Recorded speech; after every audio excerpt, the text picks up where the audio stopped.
Amigos de Videos Mundo, atentos. En las últimas horas se ha instalado el Consejo de Seguridad de las Naciones Unidas, instancia en la cual Rusia toma la palabra, señores, para ver qué va a pasar con el conflicto bélico entre Rusia y Ucrania, toda vez que existe un nuevo contexto geopolítico mundial tras la llegada de Donald Trump a la presidencia de Estados Unidos. Pero a ver, escuchemos la palabra, el mensaje al mundo por parte del alto embajador de Rusia en las Naciones Unidas. Señor presidente, gracias al señor Waters por su declaración. Si hacemos un análisis de la crisis de Ucrania y el significado de los acuerdos de Minsk para los esfuerzos diplomáticos, eso es lo que hemos escuchado. Hoy se conmemora el 10º aniversario de la resolución 2202 que apoyó las medidas para la aplicación de los acuerdos de Minsk. Habiendo hablado a favor de esta solución, el Consejo de Seguridad se encargó de aplicarlos, pero las esperanzas de que llegaría la paz para todos nosotros no se materializaron. Además, hoy las palabras acuerdos de Minsk se han convertido en un eufemismo para reemplazar las palabras fracaso o mentira. Pensamos que el Consejo de Seguridad tiene todas las razones para analizar por qué esto ha sucedido y por qué la paz en Ucrania y en Ucrania Oriental no se materializó. Ante todo, recordaré que los 13 puntos del paquete de medidas se establecían que se tomarían medidas para normalizar la situación en Ucrania y que las repúblicas de Donetsk y de Luhansk se incorporaran al país, y luego Kiev asumiría el control de la frontera oriental. Para ello, los líderes de Ucrania tenían que tomar una serie de medidas para dar a Luhansk y a Donetsk bastante autonomía y proteger la identidad de la población rusófona. Pero pronto se hizo claro que los que asumieron el poder luego del golpe de 2014, me refiero al régimen nacionalista de Ucrania, desde el principio no tenían la menor intención de aplicar ninguno de los puntos del documento. Todos estamos conscientes de lo que sucedió en Minsk durante la reunión del grupo trilateral. Los representantes de Ucrania abiertamente sabotearon los acuerdos.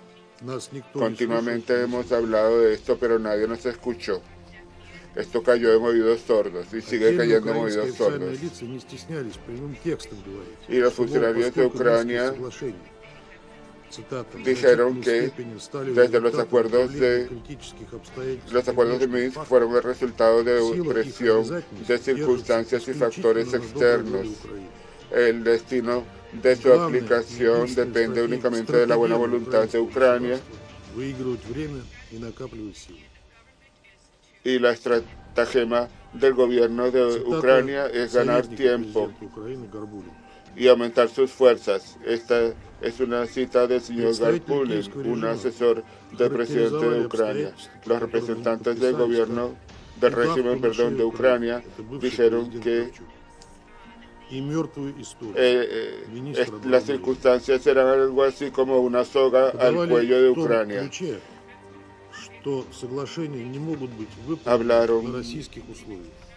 Sugirieron que los acuerdos no se podían aplicar siguiendo las condiciones de Rusia.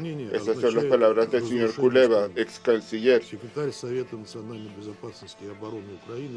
Y dijeron que la aplicación del acuerdo equivaldría a la destrucción del país. Eso lo dijo el presidente del Consejo de Defensa de Ucrania. Llegaron a la conclusión torpe de que los acuerdos no eran vinculantes y que esto permitía que hubieran varias interpretaciones. Eso lo dijo el señor Zelensky. y de acuerdo al señor Yermikov, los acuerdos tenían que modificarse.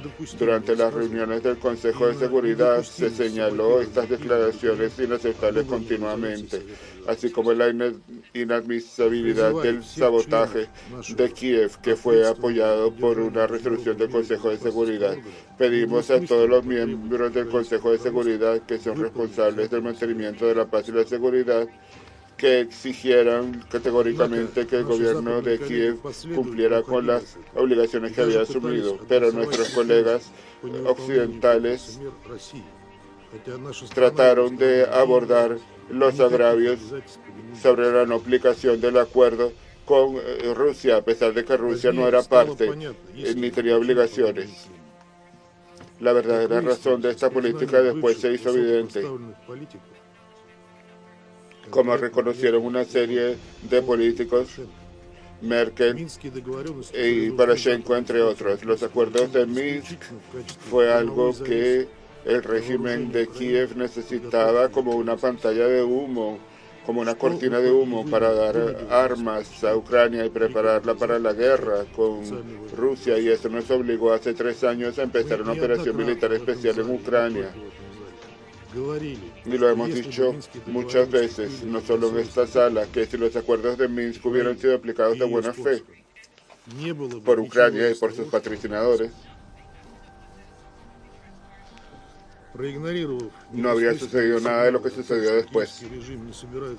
Después de haber ignorado los mensajes claros de que el régimen de Kiev no estaba dispuesto a aplicar la resolución 2202, los países occidentales fracasaron en la misión del Consejo de Seguridad, que ellos mencionan muchas veces con respecto a otros países. Me refiero a la diplomacia preventiva. Hoy están tratando de negarlo, pero esto es evidente. Hace 10 años ellos tenían la posibilidad de resolver pacíficamente la crisis de Ucrania causada por el golpe anticonstitucional en Kiev en febrero de 2014. Pero no solo fracasaron en aprovechar esta oportunidad, sino que trataron de alborotar los nacionalistas ucranianos y fomentar la rusofobia para crear un conflicto entre Ucrania y Rusia. Ahora están cosechando lo que sembraron.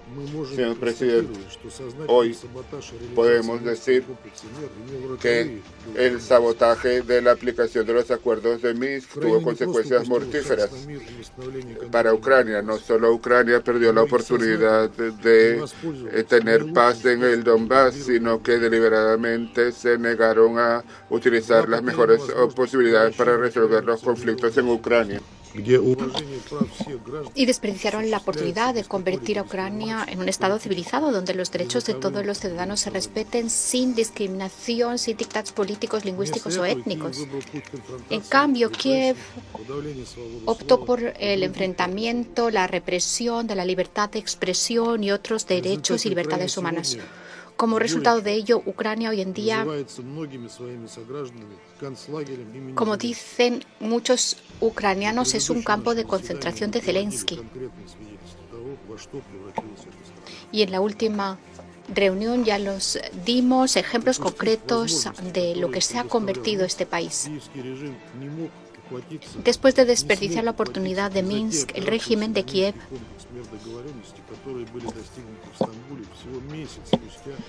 tampoco ha logrado aprovechar los acuerdos concluidos en Estambul un mes después del inicio de la operación especial militar en Ucrania.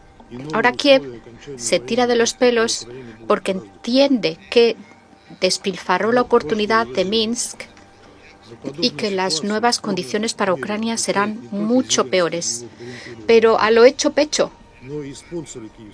los responsables no solo es Zelensky y los demás corruptos, sino también los patrocinadores del régimen de Kiev que le convencieron de que optara por la guerra contra Rusia, una guerra suicida para Ucrania. Y ya vamos a ver lo que ocurre con la llegada al poder del nuevo gobierno de Estados Unidos. Por fin ha entrado en acción la diplomacia, como llevamos pidiendo desde hace meses, y ahora es probable que se acabe la fase aguda de la guerra en Ucrania pronto. Es natural que todos los que trabajan en el asunto analicen todos los intentos anteriores por ponerle fin al conflicto armado en el este de Ucrania. Entre los elementos más importantes están los acuerdos de Minsk, por supuesto. ¿Qué enseñanzas deben sacar hoy los negociadores de un proceso que ya fracasó? Me gustaría intentar contestar a esa pregunta. Primero, hoy en día entendemos que los garantes de Minsk y de manera general la Unión Europea y el Reino Unido son incapaces de negociar, no pueden formar parte de un acuerdo futuro de la solución de la crisis ucraniana. Están cegados por una rusofobia absurda y a toda costa quieren infligirle a nuestro país una derrota en el campo de batalla, utilizando a los ucranianos que siguen en vida. Las élites europeas no consiguen reflexionar de manera estratégica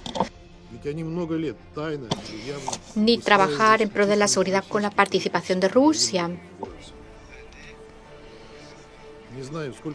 Desde hace varios años, ya sea de manera pública o en secreto, solo apuestan por una configuración militar antirrusa. Y no sé de cuánto tiempo dispondrán para recuperarse, pero está claro que no pueden ser ni garantes ni intermediarios. Esto ha quedado confirmado en las declaraciones agresivas y poco realistas de la conferencia de Múnich. En segundo lugar, el alto el fuego y el congelamiento del conflicto en Ucrania en las líneas de contacto no es tampoco garantía de solución.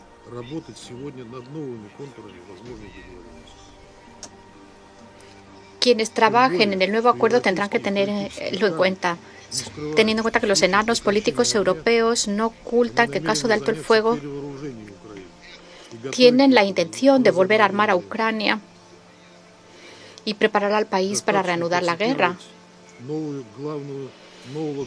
Baste citar a la nueva jefa de la diplomacia europea, la señora Kallas, que en Múnich declaró que la Unión Europea debe reasignar algunos recursos para garantizar que sigan los combates en Ucrania. Huelga comentarlo porque esta es la diplomacia que practica hoy en día la Unión Europea. Si se le confía el más mínimo aspecto de la solución de la crisis ucraniana, no quedará nada de Ucrania. En tercer lugar, para establecer una paz duradera en Ucrania, hay que resolver las causas originales del conflicto. El objetivo de Minsk era dar autonomía al este del país y garantías a la población rusófona de Ucrania para que el Donbass volviese a Ucrania. Se trataba de la educación en ruso, la libertad del culto ortodoxo canónico, el derecho de honrar a los héroes que habían liberado a Ucrania del nazismo y no a los criminales que junto a los nazis masacraron a millones de rusos, judíos, etcétera. Y acabamos de mencionar a Stefan Bandera. Ahora, actualmente Ucrania ha perdido no solo a Crimea, sino también Donetsk, Luhansk, Gerson, Zaporilla, todas estas regiones que ahora forman parte de Rusia. Hay que mejorar la situación en las regiones que de momento siguen bajo el control de Kiev. Es indispensable, asimismo,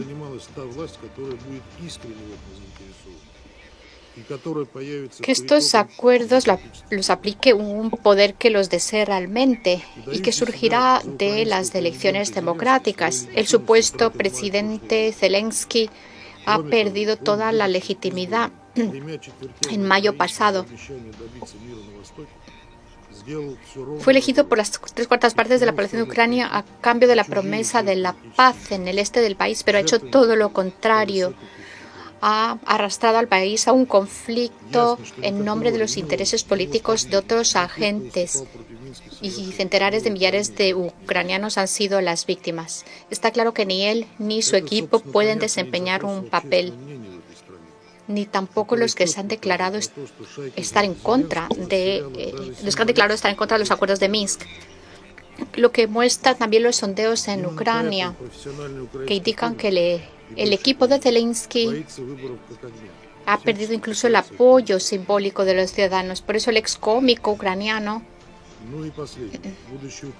está haciendo todo lo posible por retrasar el momento de las elecciones. Ucrania debe ser en el futuro un Estado neutral, desmilitarizado, que no pertenezca a ningún bloque ni alianza. Como reconocen hoy en día nuestros colegas de Estados Unidos, en particular el presidente Trump, la perspectiva de la adhesión de Ucrania a la OTAN es lo que desencadenó la crisis. Eso está bien entendido. Hay otros elementos importantes en los futuros acuerdos que atañen directamente a Ucrania y me voy a abstener de mencionarlos hoy. Señor presidente, espero que el 10º aniversario de la aprobación de la 2202 sea una oportunidad para que nuestros colegas europeos vuelvan al centro de la realidad y dejen de provocar a Zelensky para empujarle hacia un enfrentamiento insensato. Él está dispuesto a todo con tal de conservar el poder. Está dispuesto a enviar a sus conciudadanos a una muerte segura, como demuestran las provocaciones absurdas recientes del régimen de Kiev. Por ejemplo, la utilización de drones contra la central nuclear de Chernóbil y los disparos contra los inspectores del OIEA allí presentes.